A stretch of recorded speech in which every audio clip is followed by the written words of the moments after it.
Assalamualaikum warahmatullahi wabarakatuh. Perkenalkan, saya Nur Maulidia dengan NIM 2103411000078. Di sini saya akan menjalankan penugasan dari Bapak Azhari Wicaksono, mata kuliah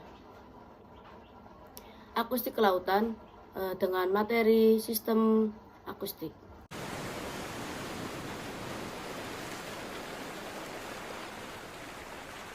Akustik adalah ilmu yang membahas tentang gelombang suara dan perambatannya dalam suatu medium. Akustik kelautan adalah ilmu yang mempelajari tentang gelombang suara dan penjalarannya atau perambatannya dalam medium air laut, biasanya terjadi di kolom air.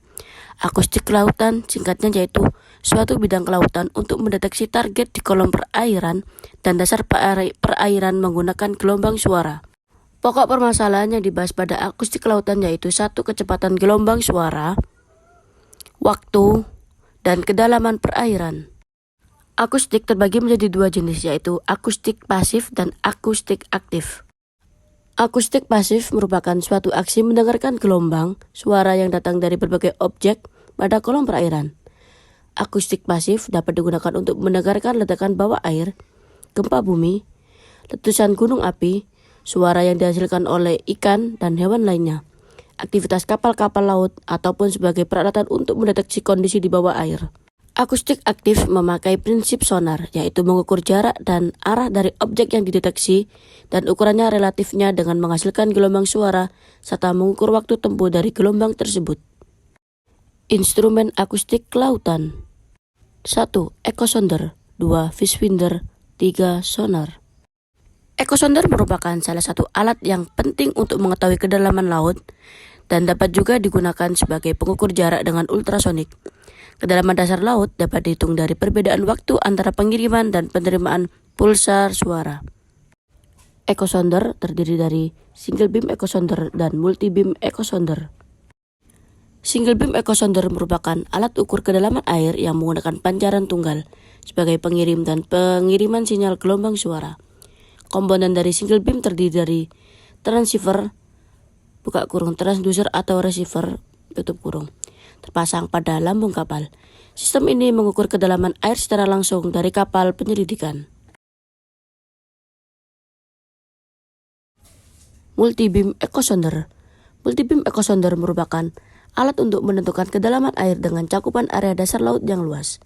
Multi-beam echosonder dapat menghasilkan data batimetri dengan resolusi tinggi 0,1 meter akurasi vertikal dan kurang dari 1 meter akurasi horizontalnya. 2. Fishfinder.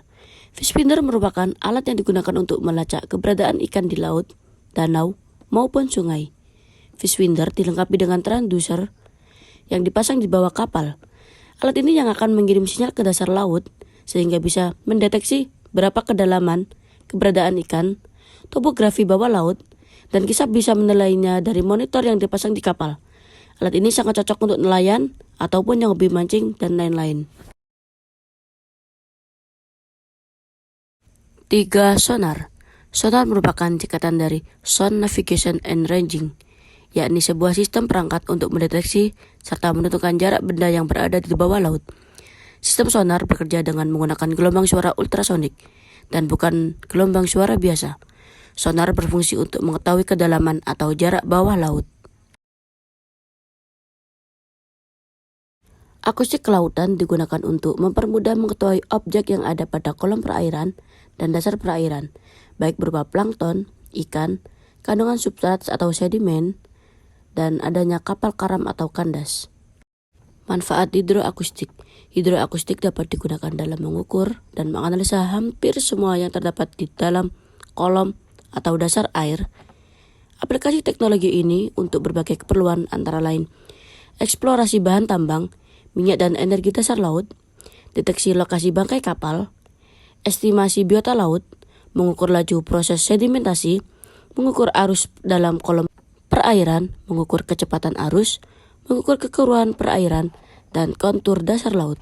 Untuk saat ini, hidroakustik memiliki peran yang sangat penting dalam sektor kelautan dan perikanan. Salah satunya adalah dalam pendugaan sumber ikan Teknologi hidroakustik dengan perangkat ekosonder dapat memberikan informasi yang detail mengenai kelimpahan ikan, kepadatan ikan, sebaran ikan, posisi kedalaman renang, ukuran, dan panjang ikan. Penerapan teknologi akustik. 1. Pengukuran kedalaman dasar laut atau batimetri. 2. Pengidentifikasian jenis-jenis lapisan sedimen dasar laut atau subbottom profil. 3. Pemetaan dasar laut atau seabed mapping. 4. Pemetaan habitat dasar laut atau habitat mapping. 5. Pencarian kapal-kapal karam di dasar laut. 6. Penentuan jalur pipa dan kabel di bawah dasar laut. Terima kasih sudah menonton video saya dari awal hingga akhir.